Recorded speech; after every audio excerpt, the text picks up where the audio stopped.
talking about honey lately, but if there's major buzz, it's about the infamous Manuka honey. It comes with a jaw-dropping price tag too. This isn't just any old honey. In today's video, we're going to dive deep into what makes Manuka honey so special and worth every penny. Manuka honey is special because it only comes from the Manuka tree, which mostly grows in Australia and New Zealand. Unlike regular honey, you can only make Manuka honey for a short time each year. Plus, there are strict rules about what can be called Manuka honey, making it even rarer. Bees make it by collecting nectar from just one flower, the Manuka flower. But here's the thing, these flowers only bloom for a few months each year, so the bees have a very short window to make this special honey. And Manuka honey has something extra special called MGO, which we'll talk about later. That's a big part of why it's so expensive. Manuka honey starts with a special tree, the Manuka. These trees love to grow wild in the beautiful, untouched parts of New Zealand and Australia. This pure environment helps keep the honey clean and perfect. Harvesting Manuka honey isn't easy. Beekeepers have to time it just right because the Manuka flowers only bloom for a short time each year. The bees work super hard to collect nectar and turn it into honey. The weather plays a big role, as rainy or windy conditions can shorten the flowering period. And if that wasn't tough enough, imagine trying to get honey from beehives in a forest. Beekeepers have to climb hills and hike through thick plants to reach the hives. They sometimes have to use helicopters or all-terrain vehicles to even access the most remote hives, all to make sure the bees are undisturbed and can focus on making honey. So, beekeepers have to be extra careful when taking the honey out of the hive. They have to make sure nothing dirty gets into the honey. Then, they gently squeeze the honey out of the honeycomb without hurting the good stuff inside. Taking care of bees and getting their honey is clearly a lot of work. Beekeepers need to protect the bees from pests and make sure they have plenty to eat and drink. All this extra care is another reason why Manuka honey costs more. What's up, Art and Silverboy Blues? Manuka honey might seem pricey at first glance, but the high price tag isn't because someone's trying to rip you off. It's because Manuka honey is super special and has amazing health benefits. Before we talk about how awesome Manuka honey is for you, let's break down some label stuff. You'll often see things like UMF on honey jars. UMF stands for Unique Manuka Factor. It's a sticker that shows the stuff's authenticity. What's up, Gerald? There are different UMF numbers, like UMF 5+, UMF 10+, and so on. The higher the number, the more powerful the honey. So, a jar with a higher UMF will cost more because it's extra special. Don't worry, there's a Manuka honey for every budget. Just remember, you usually get what you pay for when it comes to this golden goodness. So, you've seen UMF. Now get ready for MGO. It stands for methylglyoxal, and it's the secret ingredient in Manuka honey. Yep. This special chemical is what gives Manuka honey its amazing antibacterial powers. The higher the MGO number on the jar, the stronger the honey. Manuka honey can have up to 100 times more MGO than regular honey. That's why it's called superfood. When buying Manuka honey, look for these words too: leptospirin, DHA, GMO-free, raw, glyphosate-free, no additives, and no antibiotics. These mean the What's honey up, is Andy? pure and natural. We're doing a talk about Given its actual high Manuka value honey. and demand, the authenticity of it's so Manuka honey is expensive. crucial. New Zealand's Ministry for Primary Industries has established strict standards for labeling Manuka honey. These regulations make sure that consumers get genuine Manuka honey and not fake products. Certifications like UMF and MGO ratings give consumers some peace of mind. They get a reliable measure of the honey's quality and potency. For example, the UMF certification has rigorous testing to verify the presence of key compounds like leptospirin, DHA, dihydroxyacetone, and MGO. These certifications help maintain the integrity of the Manuka honey market and protect consumers. Now, let's dive into the amazing benefits. Did you know Manuka honey can help heal wounds faster? It's Yep. true. Doctors actually use it on cuts and scrapes, and it's because of its special antibacterial properties due to MGO. It acts like a natural antibiotic, promoting faster healing and preventing. A little side note on that: if you're diabetic and have a foot puncture or cut, the hardest wounds to heal are on the foot because obviously you walk on them. They found if you use honey, it obviously helps heal it quicker. But if you use Manuka honey, it really helps heal it. And with diabetics and foot wounds, that seems to be a big issue. So just an FYI. Infections. When you're feeling under the weather, Manuka honey can be a lifesaver. Mix it in hot tea for a soothing drink that can help calm your sore throat. It's nature's lozenge, providing relief and comfort. Manuka honey also has antiviral properties, making it a great addition to your cold and flu remedies. It can also help with tummy troubles by easing constipation and other digestive Tummy issues. troubles. It's gentle on your stomach and can help things run smoothly by promoting good gut bacteria. Some studies even suggest that Manuka honey can help with conditions like gastritis and acid reflux. It's a natural way to support digestive health. And who would have thought honey could be good for your skin? Well, Manuka honey can help clear up acne and soothe irritated skin. Its anti-inflammatory properties reduce redness and swelling, making it a natural skincare product. You can use it as a face mask, apply it to blemishes, or mix it with other natural ingredients for a DIY skincare treatment. While Manuka honey is amazing, it's always a good idea to talk to your doctor before using it as a treatment, especially for babies, people with diabetes, or those with bee allergies. Yeah, he just mentioned diabetes.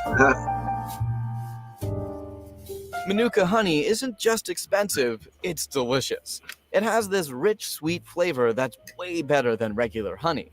You can enjoy it in smoothies, on yogurt, or just straight from the spoon. Its complex taste adds depth and sweetness to any dish. Try drizzling Manuka honey over your morning oatmeal, or adding it to a fruit salad for an extra boost of flavor. Or on your You can ice also cream. use it in baking, a batch of cookies or a loaf of bread with the added benefits and unique taste of Manuka honey.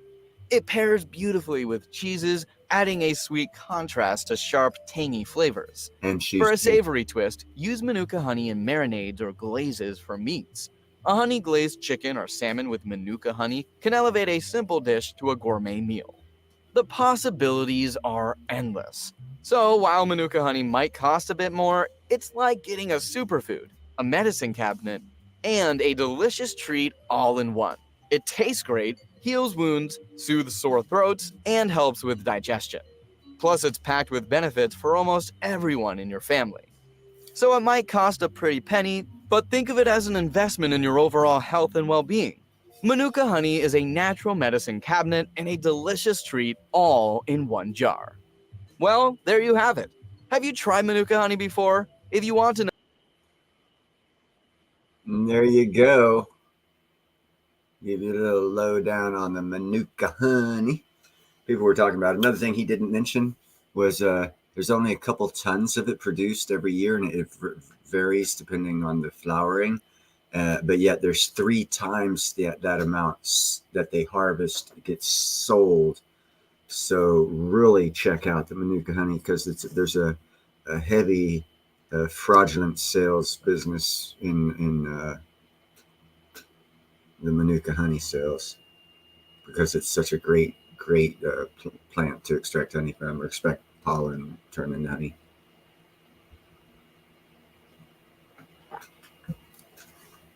But yeah, I figured I'd give a little report. First thing, starting off live stream, little non-health information because I don't give health information. I give non-health information because that way it doesn't kick in on the algorithm if you say non-health information.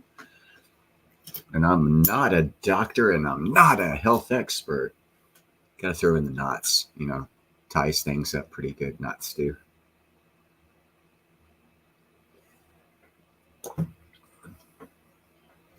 Yeah, old Gerald there.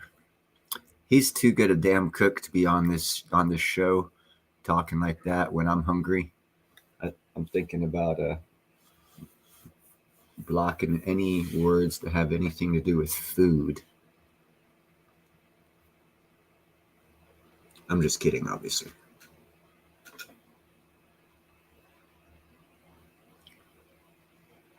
Oh, yeah, that's right. It's football day. Hey, you should go to my Facebook post. I just reposted something. Let's see if I can find it real quick. This will be very interesting for all you cuckoo for Cocoa Puffs people that like football. Let's see. Where is it? Oh, here it is.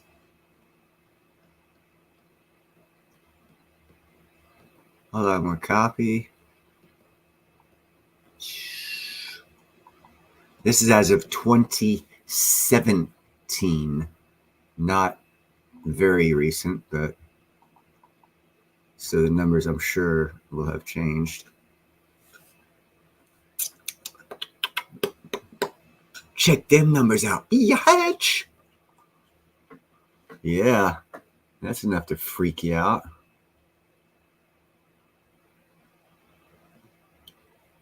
That's why I call it the National Felons League. What's up, Tom? Because there's a total of what? 1,700 players in NFL in 2017, and almost 900 of them were convicted felons that our children were looking up to as heroes. Bunch of bullshit shenanigans.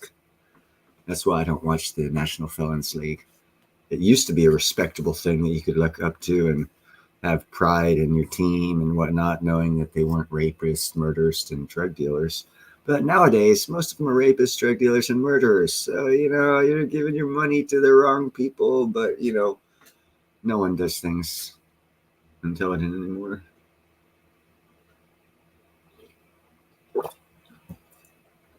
I banned NFL when those boys started taking a wee little knee on the flag. I said, "Oh, these wee little veterans are taking a knee at the flag. Let's break out the swords and behead them."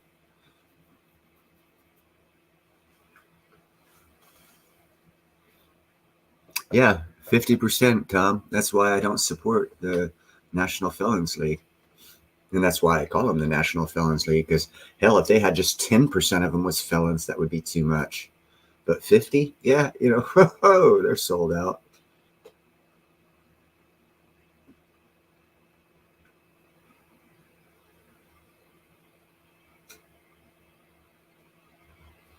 That's an interesting thing to do. Silverboy Blues, a natural way of stopping people.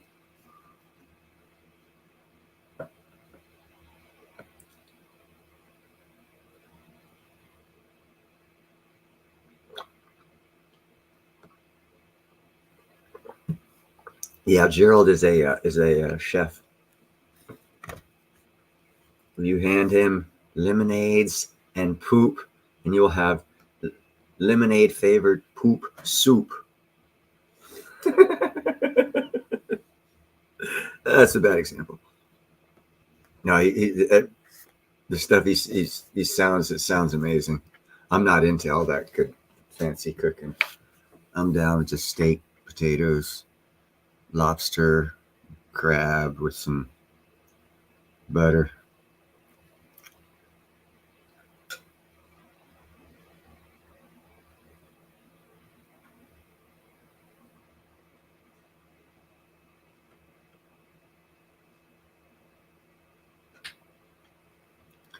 Yeah, I like any of the berries. If like when I buy a place down in the Alabama area, I'm gonna have like a 6-foot chain link fence put up around the whole exterior. 3 acre, 2 acre, 6 acre, doesn't matter. I'm gonna have a 6-foot chain link fence, and I'm gonna plant like blueberries, blackberries, raspberries, and let it grow on the fence line. Because trust me, you don't want to climb over a thornberry fence. Them things, you'll be alerting people where you're at as you're climbing over.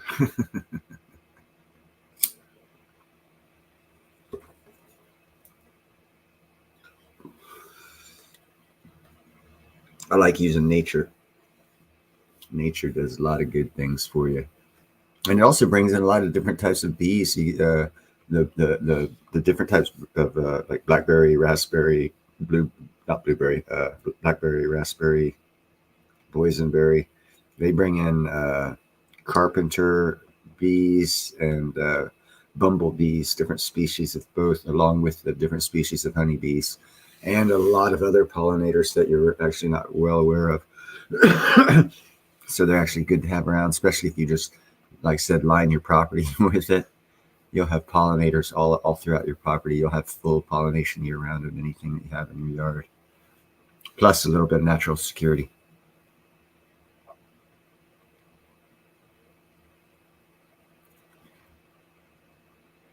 Yeah, it probably is. I as a backyard here, I got a grapefruit tree, and I was cutting down the small little limbs that were growing up. Sons of bitches had like 2-inch thorns on them.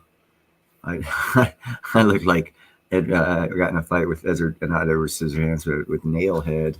After I finished with him with all the pokes I had, little blood spots in my hands, and all I was doing was trimming the damn tree.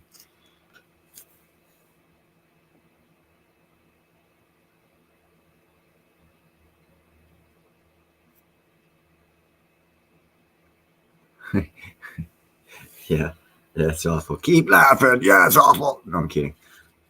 It is what it is. You got to trim up the stuff that you have. It's better that they have thorns. Actually, what I should do is I should get a picture of. There's this tree called the African monkey puzzle tree. Why the hell it's called the African monkey puzzle tree, I'll never know, because it's actually a Brazilian tree. And they don't have monkeys that I'm aware of in Brazil. Well, I guess they do have smaller monkeys, not big monkeys, but maybe some small ones. But it's got thorns all the way up and down it, from the base all the way up to the top. It has thorns, and that's one reason why it's called the African monkey puzzle tree. It's like rose type thorns, but they're like 1.5 to 2 inch long, and they're all over the trunk and all over the limbs of that tree. Hey, what's up, William?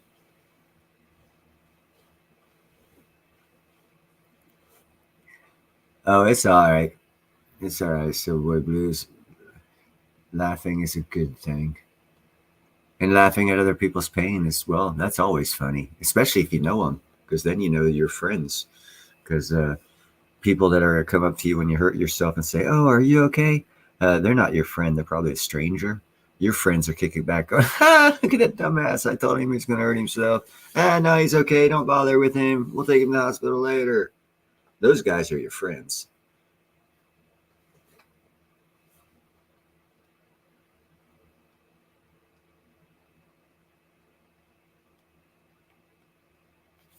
There was just a show I was on where this guy was talking about platinum group metals. It was Liberty Finance. No, it was Arcadia Economics.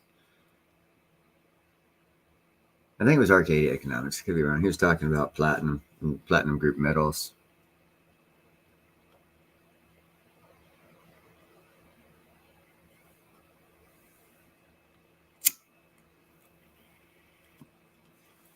And I think he was talking about exactly that, William P.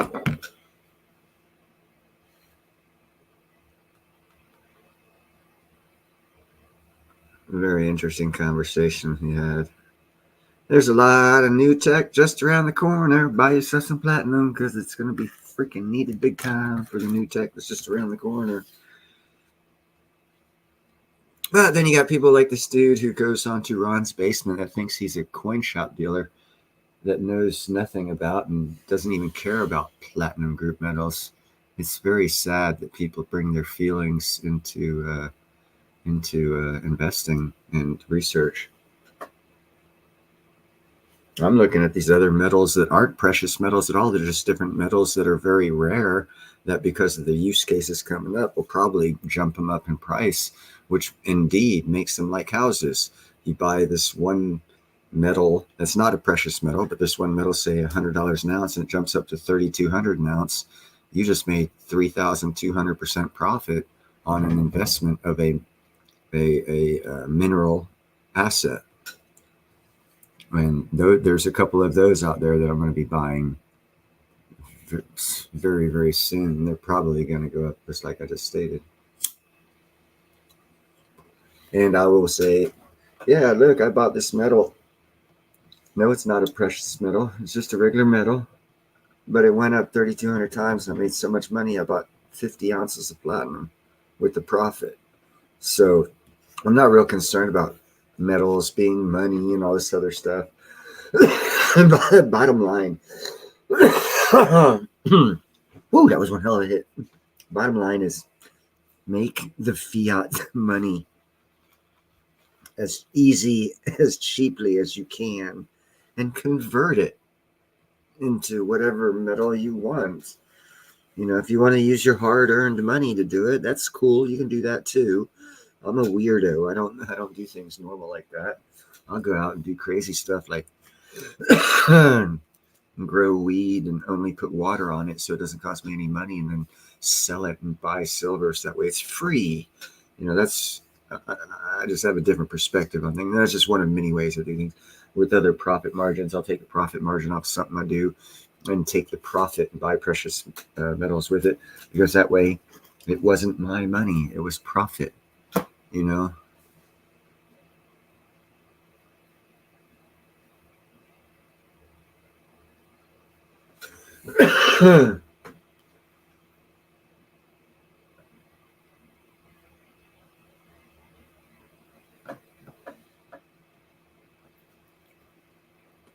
Etymology. I'm not sure. I think etymology or etymology. It might be etymology. That's the study of insects, William. Because there's a couple, etymology, ichthyology, and there's one other that sounds, and they're all three different sectors of study. Bugs, yeah, insects. Etymology, I think, is the study of insects. It's like the study of bees and other 8-legged creatures with wings and non-wings. Okay, etymology. Okay, so ichthyology is the study of insects. See, they're very similar. Let me see this up, see if I get the right pronunciation.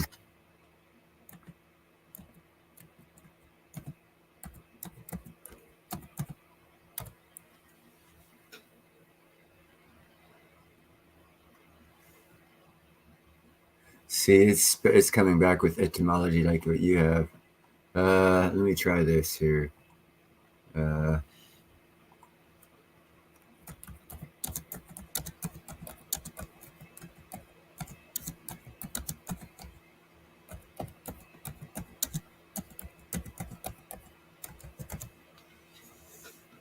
Into, there we go. Okay.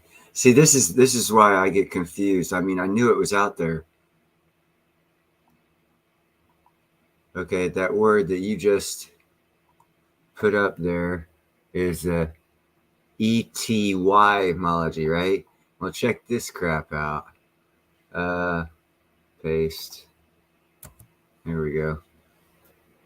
The study of insects is called entomology. E-N-T, and yours is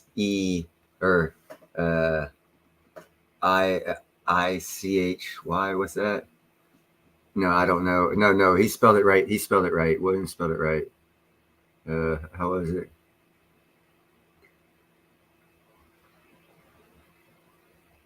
Yeah, itty, E-T-Y, and yet the E-N-T omology is the study of entomology is the study of insects. That's what it is.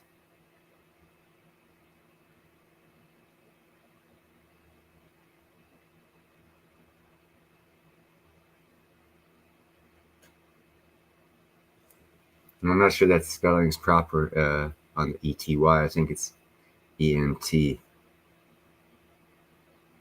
Or I the first way you spelled it. Let me get back here, see what it is. It's irrelevant. My spelling sucks anyhow. Yeah, I got you. I got you, Tom. Studied insects. I got you. Yeah, I'm a master beekeeper. I should know. I mean, I know that shit.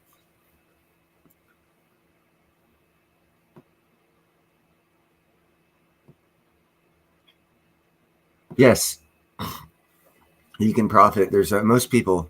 The general rule in business of selling things is you profit off of sex, but because that's a big sin that people throw money at.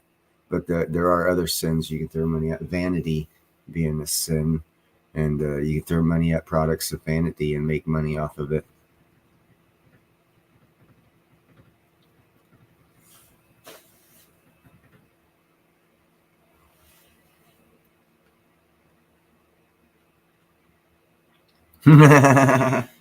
It's all good, man. Yeah, no, you got to think things through on how to make money, and you have to take advantage of every aspect of avenue available to grab people's interest in your product to where they'll buy it. That's your job when you come up with a product, is to sell it and take greatest advantage of selling it. So you look at different aspects, vanity. It's one of them. So nose rings, vanity fits right in. Earrings, necklaces, all jewelry actually is vanity. People want to be noticed, vanity. And that's how so you play off the sins to make the money. Those sins have been around since man's been around, so they ain't going anywhere. I think Helen of Troy proves that there's greed, vanity, and lust are some serious freaking sins that can do some damage.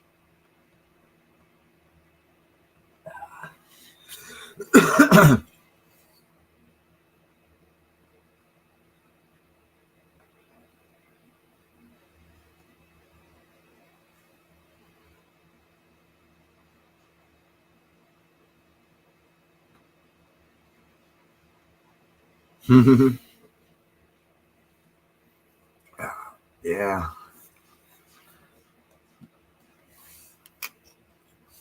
But anyways, we got some information about honey out.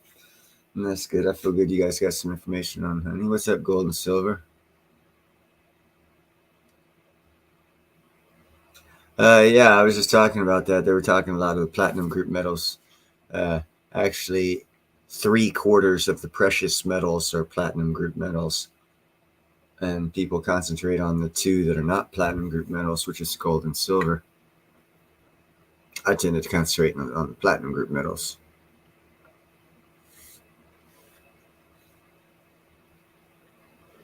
Yeah, it's vanity, Gerald. I mean, people don't want to go buy the $20 purse when they can buy one that's $400.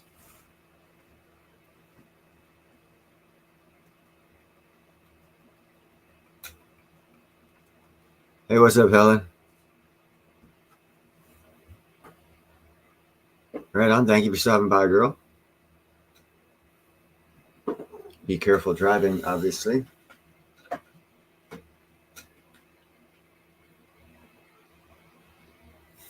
Yeah, I actually don't know where it's at. I have a picture because I did. I for a period of time, I was quote unquote smoking my bees with powdered sugar because it threw them into a cleaning frenzy and a feeding frenzy, which obviously if they're either a cleaning or feeding frenzy, they didn't want to sting you. And I caught a picture of one that, because I had left the bag of powdered sugar off to the side, and this bee got into the bag of powdered sugar, came out looking like a damn ghost. I'm trying to find that picture right now. It's funny as hell.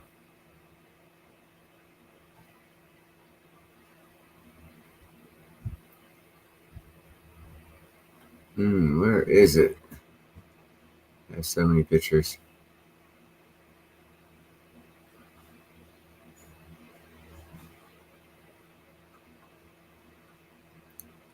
Tens of thousands of pictures.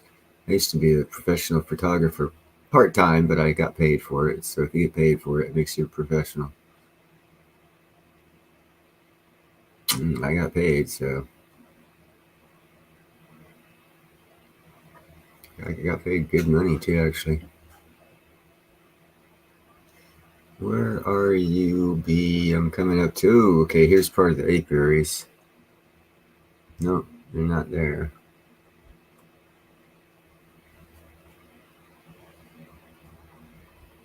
There's some more.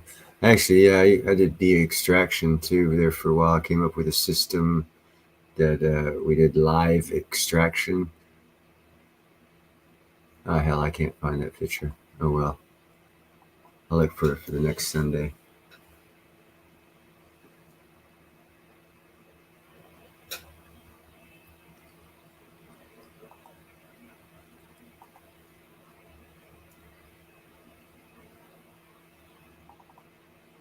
Get the kitty cat pictures going.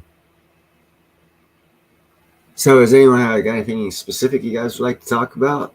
I do notice that Gold and Silver had mentioned the fusing together. When you do that kind of stuff, you run into serious issues because there's lots of toxic gases and fumes that can form gold and silver when you start fusing stuff together. So I would be truly careful when around that and probably have a fully sealed respirated gas mask on if I was going to fuse minerals together, because they could kill you. And that's not a fun thing. But you can always blame Independent Mini. I do. You know, someone's got to be blamed.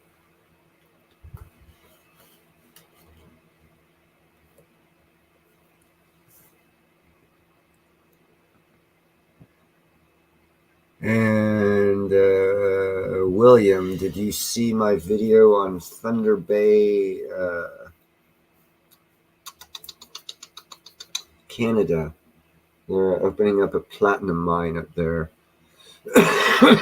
So I suggest you keep an eye on your copper mine that the environmentalists stopped from opening up because of there's a salmon river full of salmon next to it.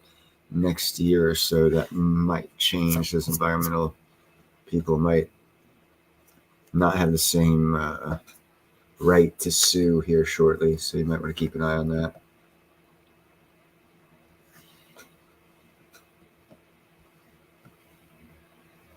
Yeah, if it's a radioactive, that's the kind of gold you want to give to the Middle East people, in my opinion. Yeah, have this gold. No, don't worry. No, you don't need the lead coated clothing that we're wearing. It's safe. Yeah, I mean, I've done videos on how, and I'm actually surprised people are surprised about making stuff in nuclear reactors. I did a video about how platinum is created and deposited on this planet. And it's let's see. Oh yeah, there it is. That right there. And what that is a nuclear reactor to 1,000,000 times, but it's out in space, and it's called a neutron star exploding. And when the neutron star explodes, it creates platinum, gold, silver, and all these elements. The exact same thing that's in your radioactive nuclear reactors. It's the exact same thing. It's just on a lot smaller scale. And that's why you got to... Hey, you guys, what are you doing? Hey! When we do get to see the light coming from Betelgeuse after it explodes, or that other the other star that within the next year and a half is it's not going to go supernova. It's going to pulsate real bright for probably 3 days, and it'll probably look like the moon, a second moon. That's not the same as when Betelgeuse goes supernova and explodes. But when we see the light from Betelgeuse, and it will light up the night sky like it's daytime, we will have already had deposits of gold, silver, platinum from that neutron star explosion already deposited on our planet before we see the light of that explosion. They said, like in this picture here, they've said that platinum is created and shot out at light speed in Earth-size masses on an atomic level, on a cellular level, but Earth-size masses of cellular platinum being shot out and cellular gold being shot out. I did a video on it, and I've known about it for a long time. And so yeah, nuclear reactors is like I said, it's small compared to a neutron explosion, star exploding, which is a basic. It's like the sun. It's a fusion reactor just on a larger scale. A neutron explosion is an atomic bomb, like on steroids, big time. And it creates a lot of substances because matter and energy don't change. They don't die. It just changes form. And that's how within big explosions of neutron stars create the minerals and metals that we have on our planet, whether in the sky or in the solar system, is because of those big nuclear explosions of larger than planet size objects called neutron stars. It's cool, man. It's cool, man.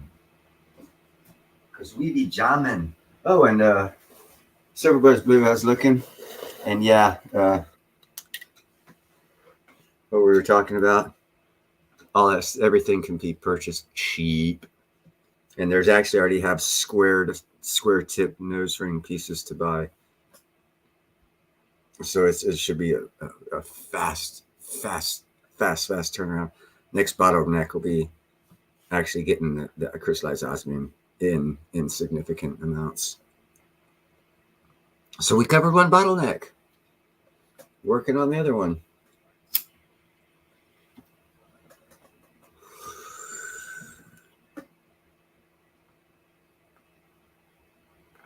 And hopefully if everything works out, like I said, Christmas will be really sweet because if we get good enough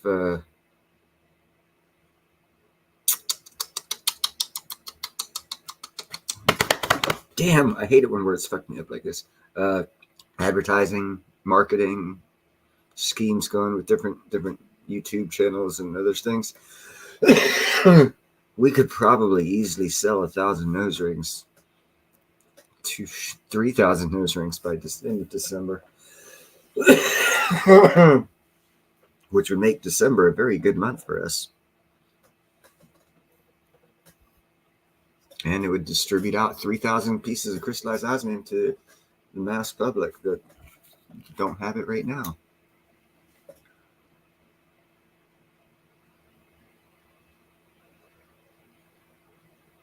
Oh yeah, no, gold and silver, indeed. That's once we evolve a little bit more brain power and a little bit more science, whatever you want to call it, alchemy. We're gonna figure out that you can spin hay into gold.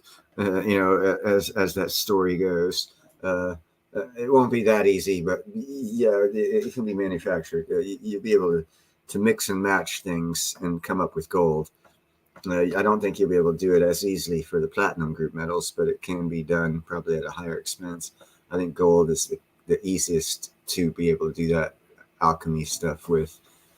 And yeah.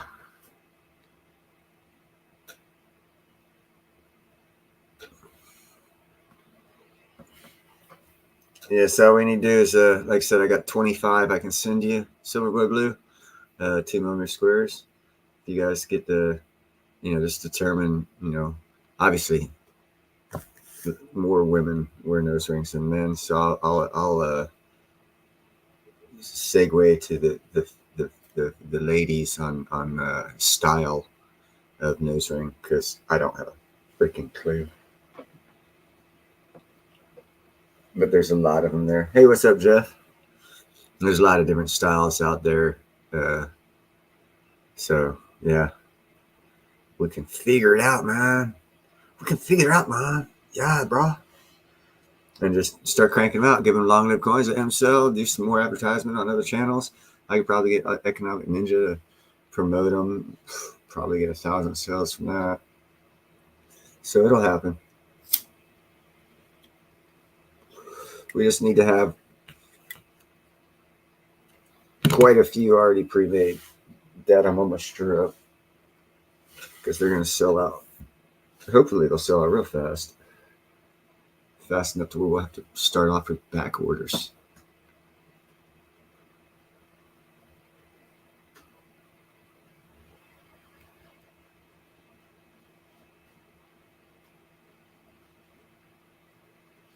Yeah, exactly. And gold and silver, not 100%. I've been smoking all day and I am stoned off my ass. But that's the way. I like it. Do a little dance, make a little noise, get down tonight. Woo! Get down tonight. That was for you, Andy. That was a 70s remix of a song by Neil Hong. Lyrics.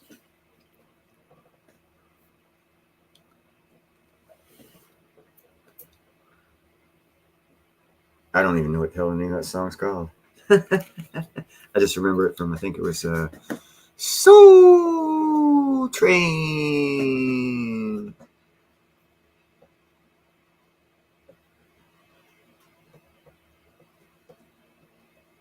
And you guys remember Soul Train? The original, what do you call those? The guys that spin on the ground. They call it dancing. Break dancers, yeah. The original break dancing was done on Soul Train.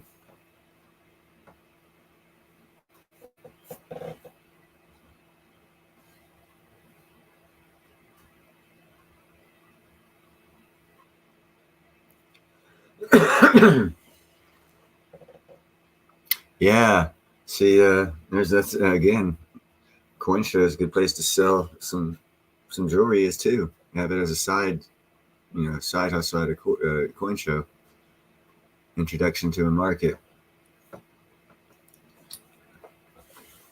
I said I've got direct marketing. I'm gonna give one of the nose rings to one of these musicians that goes next door to my neighbor's house, and they record music and they put it out and whatnot. And he does little gigs and tours and stuff like that. I'm gonna give one of those guys a nose ring so they can wear it up on stage as they're doing their gigs in front of tens of thousands of people.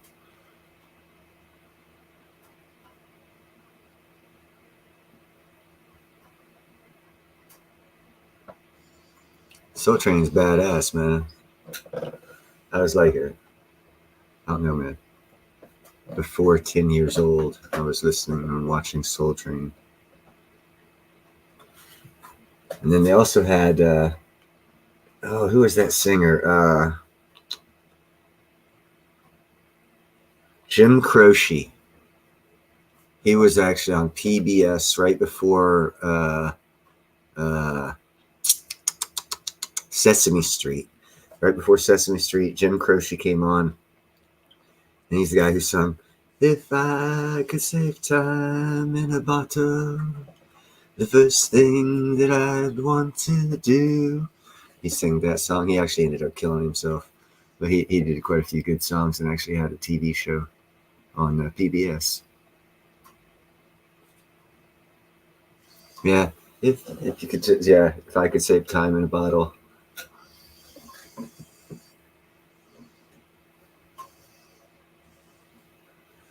But yeah, funk was in back then. That's where you had disco balls, bell-bottom jeans, afros. What the hell else was in back then? Daisy Dukes. Yeah, Daisy Dukes was in back then.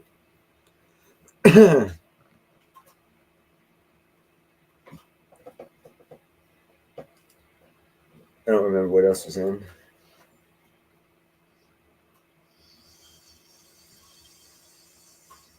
Right on, Golden Surrey, right on, bro. You know, whatever, bro. That was the time. That was the time, man. It was the thing. I remember when I was in high school, it was in the early 80s. There's a guy a couple years ahead of me in school. Son of a bitch knew Taekwondo real well and had long hair and played in a band and followed like the Van Halen, David Lee Roth thing. And he was I didn't know him. I knew he was like 3 years ahead of me. And when I was a freshman, he was in 11th grade. No, he was in 12th grade when I was a freshman. He was a druggy guy, but he looked like David Lee Roth. That was kind of cool. And he got most of his gigs because he looked like David Lee Roth. And he could jump around and do all that kicking stuff that David Lee Roth did.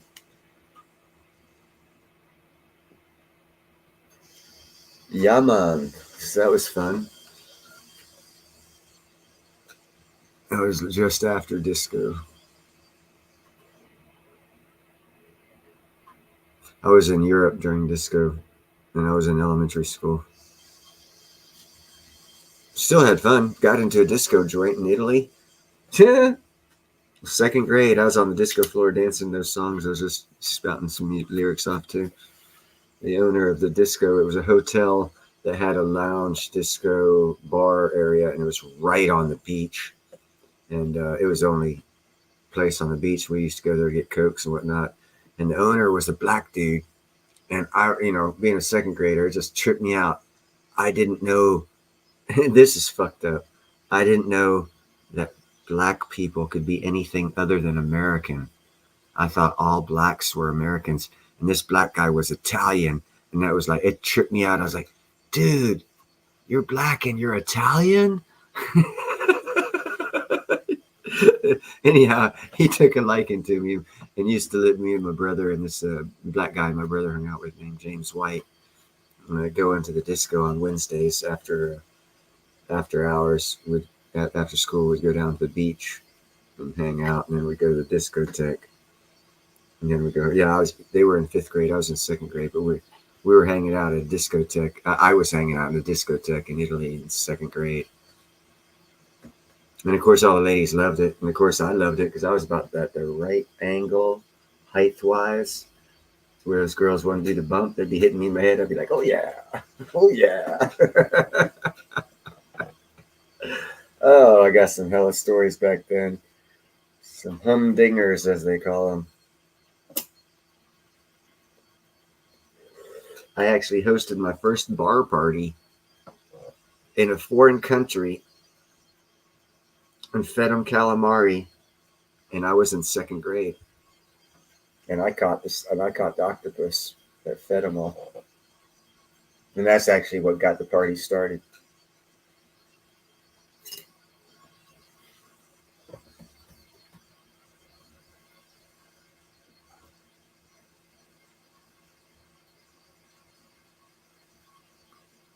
Oven Becker. Golden soda.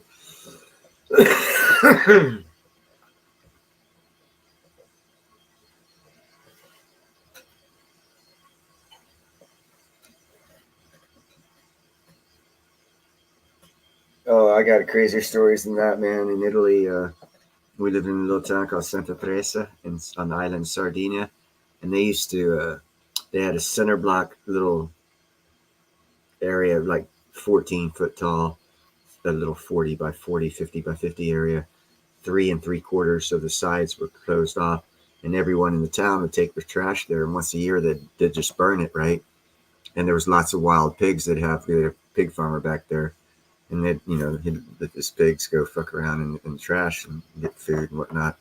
Me and my brother and James White were back, and there were some big rocks and big brush. I mean, the rocks were probably like 2 or 3 foot tall.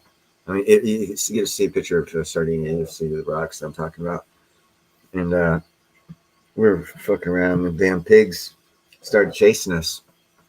So we're like, fuck this shit. Let's do something. I mean, the pigs were like 200-300 pounds, and my brother and James were in 5th grade. I was in 2nd grade, so those pigs definitely outweighed us, right? So I'm pretty sure I'm the one that had the lighter. And I said, hey, let's burn these motherfuckers. That'll get them off of us. So we start the brush on fire. And it damn sure got the pigs off of us. But what it also did is it started to spread. And we were running so damn fast to get back to the house. The fire was on our ass chasing us. We got across this one dirt road. And back there, they had like 1 inch of white rock. And all the houses were stucco. Because it happened that they had wildfires a lot, apparently. It just so happened that one wildfire we started, and they brought the Navy in, Navy planes all the Navy firefighters with their freaking little silver suits on and shit, because that was the first year that the Navy brought in personnel to load up to that base, because that base was the Italians contracted with America for 100 years an island to have a Navy base, and that was the first year it opened up. So the Navy wanted to put on a good showing, and as a gratefulness to Italy. So when that town started catching on fire, Navy threw everything they had at it to put it out, just to show that they were grateful to be there and they were willing to help the Italian government out. But no one ever put it together that we started that fire. And it's been over 40 years, so I'm sure statute of limitations has me covered.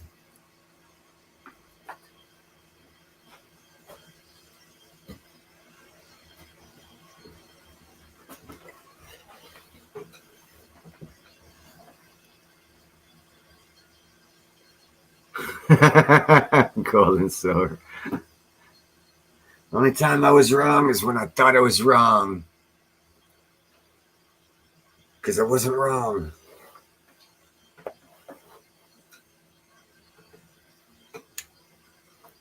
Anyone else want, not anyone else, anybody want to come up to the, on the panel? It's an open panel. Got it pinned at the top. Oh, there we go. I like that picture there.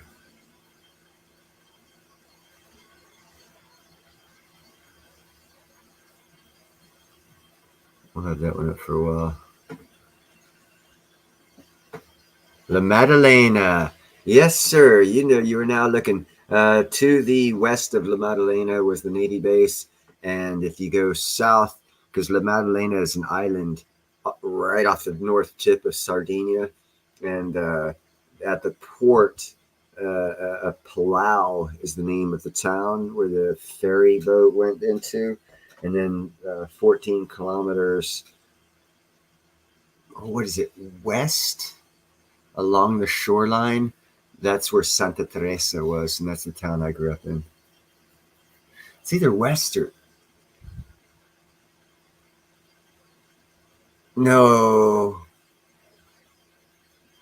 it was west of Palau. I don't know, as a little kid, I don't know if Santa Teresa was west or east of Palau.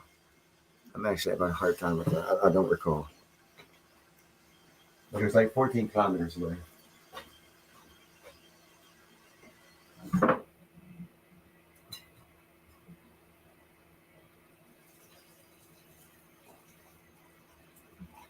Actually, La Maddalena was where the rich people lived, because it was basically a separate little island that was just occupied by houses, 360 water, so it was high dollar residential and rental.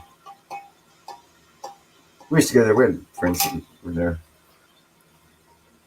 but we lived in the poor section. Yeah, so you know about La Maddalena. It's beautiful. Sardinia is known as the island of the gods, also, which I find very interesting. It's been occupied by human civilization for a very, very, very long time, for being an island separate from any mainland. And it's got some interesting archaeology sites to it.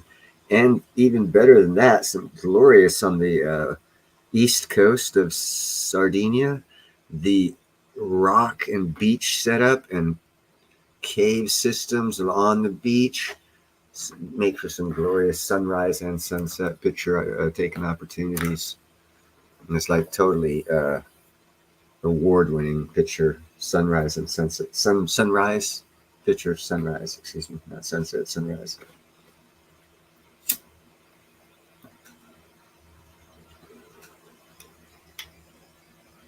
Oh my God, dude, gold and silver.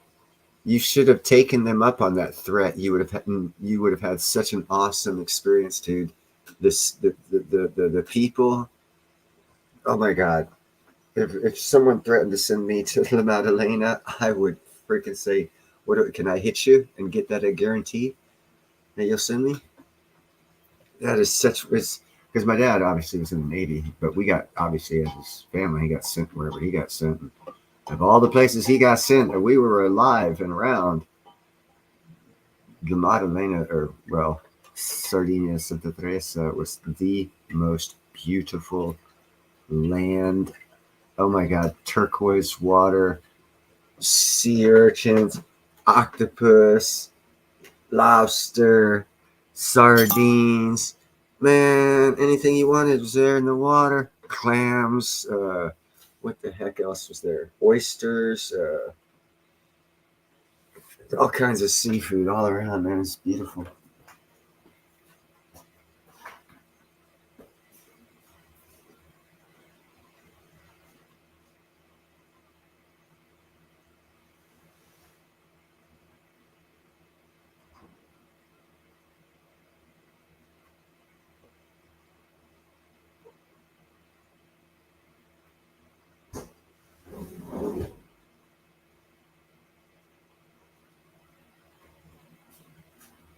Sorry about that. Let's go get some milk, put in my tea.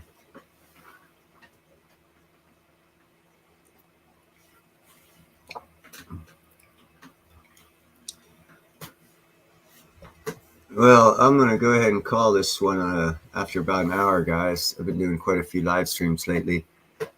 And I got some things I want to do. If Gerald or Silverboy Blues or whoever wants to go backstage, the link is pinned at the top. And all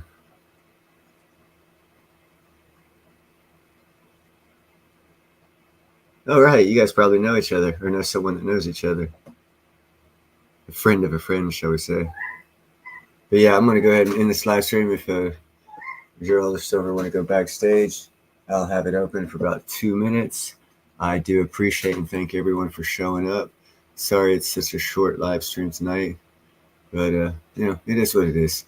You guys have a nice evening, and I shall talk to you with the next live stream. Take care, everybody.